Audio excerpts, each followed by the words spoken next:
What is up, guys? So today we are looking at 5 differences between a good, average and bad AD carry. My brother Foxdrop did one of these for the jungle and it was actually really interesting, so I wanted to do one for AD. I'll link his down below though, and you should definitely go and check his out as well. I worked pretty hard on this video and I think it's one of my better videos, honestly, and if you agree then throw it a like. If we could hit 5,000 that would make my day, and I can do these for other roles maybe. Dislike it if you don't though, and let me know what you think. So the first thing is trading. This is one of the biggest ways you can instantly work out how good your opponent is and kind of how hard your lane is going to be. This is kind of the basics of how to win your lane, how to set up kills, get a CS or a health advantage. So we'll start with a bad AD carry. They're probably not going to trade with you at all. They're just going to stand at their max range and just farm, hoping to survive the lane phase. They aren't really that confident in how much damage they can do or how much you're going to do or the matchup, so they prefer to play it on the safe side. They'll hit you if you walk forward to them, but that's about it. An average AD carry is going to use cooldown based trading. This is kind of the easy version of trading, I guess. Very straightforward because it's easy to spot and easy to execute on as well. Whenever the enemy support or AD carry has used their main ability, you can walk forward, you can hit them, and they can't return damage from their main source. A really good example would be like if Lucian used his Q on the wave, or even Blitzcrank missing his hook. Once these things are down, they can't use them on you for a while, and an average AD will pressure you knowing that. A really good AD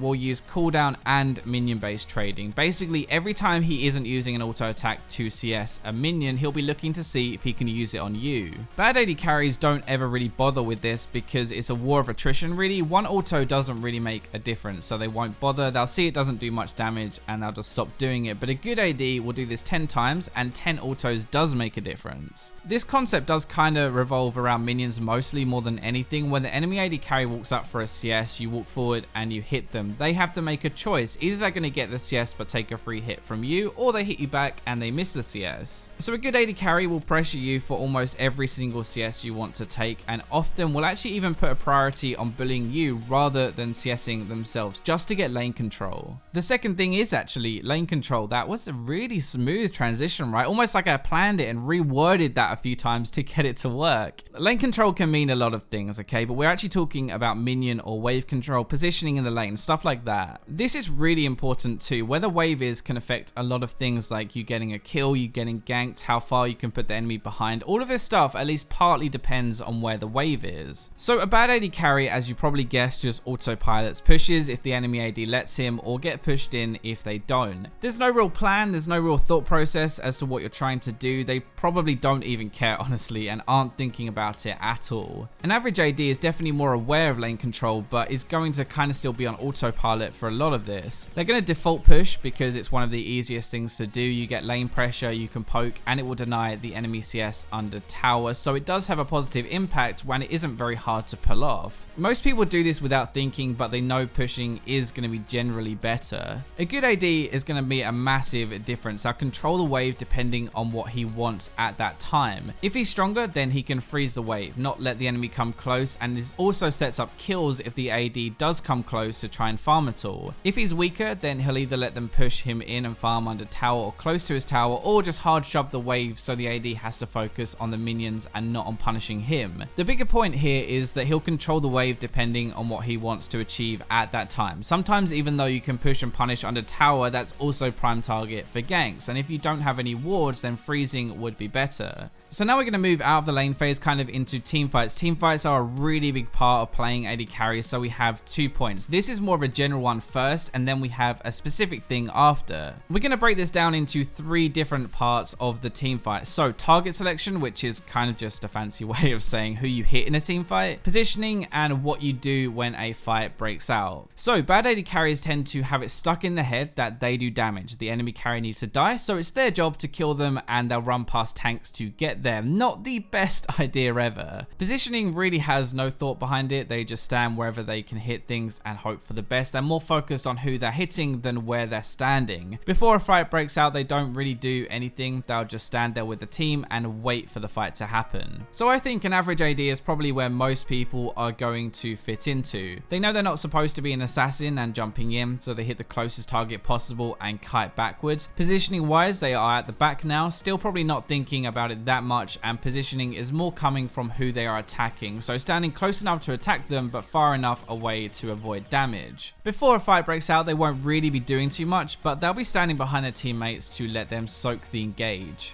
When I'm talking about a good AD in a team fight, by the way, I'm talking about the kind who can win a team fight almost by themselves. This takes a ton of practice, but this is what you should aim for at least. Who they actually hit depends on the fight and the game entirely. They attack the highest priority target that is safe to do so. So for example, if a Leona is in front of them, they'll move past her and hit someone else. They'll actually also know when diving into the enemy team to kill the enemy AD is a good idea. This is very champion and matchup dependent, but sometimes you can actually just dash past the tank line, flank the enemy AD carry and kill them to win the fight. Positioning wise again is mainly due to who they're attacking, but they're also looking just past them to see who is also running at them. Like kiting a Scion right doesn't require much work really, but being aware of the enemy mid laner running behind them is important to know which way to kite. Finally, before a fight, they'll try to do as much damage as they can before it even starts. They'll push that line of hitting while not being caught to get a head start in the team fight, especially with poke champions or high range ones like Kaylin or Tristana to get a few autos off before the fight starts. Now we have a more specific thing though. This is something I've noticed a lot. So looking at how you play a lost team fight or one you're starting to lose. A bad AD carry is probably going to be dead actually trying to do damage or just run away because they're starting to lose. There's just in and out. There's nothing in between.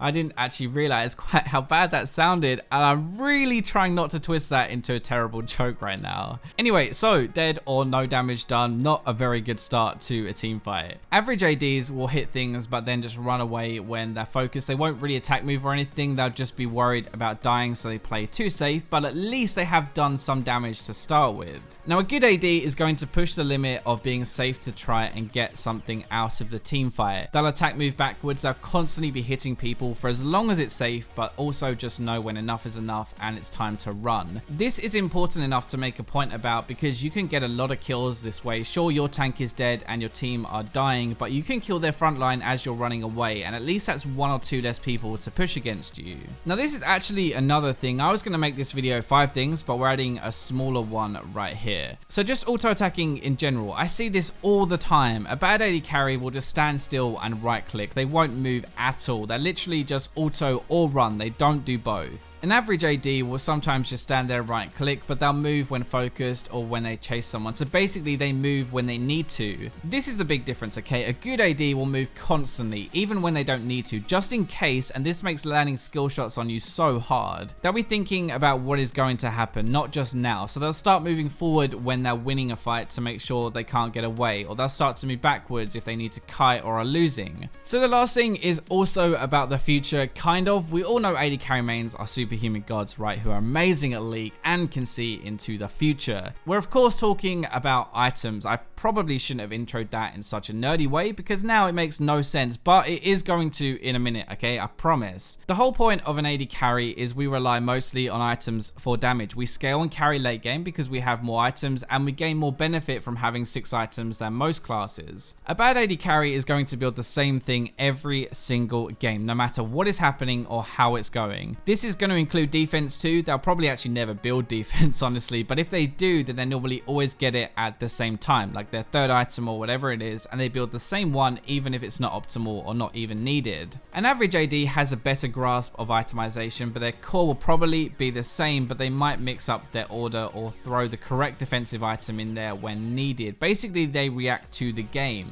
That is probably what most people do, so even though it's my average part, that is what you actually need to play AD well. The good side is really above and beyond. The items will change every game depending on matchup, how the game is going, their picks, your picks, and every game could be different. This is where the future part actually comes in. So unlike our average AD who builds to react, we are building to predict. Just because after we have our Essence Reaver and Shiv and Bloodthirst or whatever, we press tab and they don't have much armor yet, we go for our Infinity Edge. That doesn't mean that in 10 or 15 minutes once we've finished it, they won't have built more armor. A good AD carry is going to look and say, okay, I'm pretty fed and they have started to build some armor. Right now I don't need a Last Whisper, but if they build another armor item, I will do. Considering they've started to build armor to shut me down, they'll probably build some more, so I should get that Last Whisper ready. Infinity Edge looked like the right choice at the time, time, but if then you can't get through an armor stacking tank by the time you finished it, you're going to be in trouble trying to save another chunk of gold for the last whisper. So there we go, my 6 things, and remember to like this if you did. Remember to check out Fox's jungle version of this. Like, subscribe, comment, share, but as always, let's go to the robots.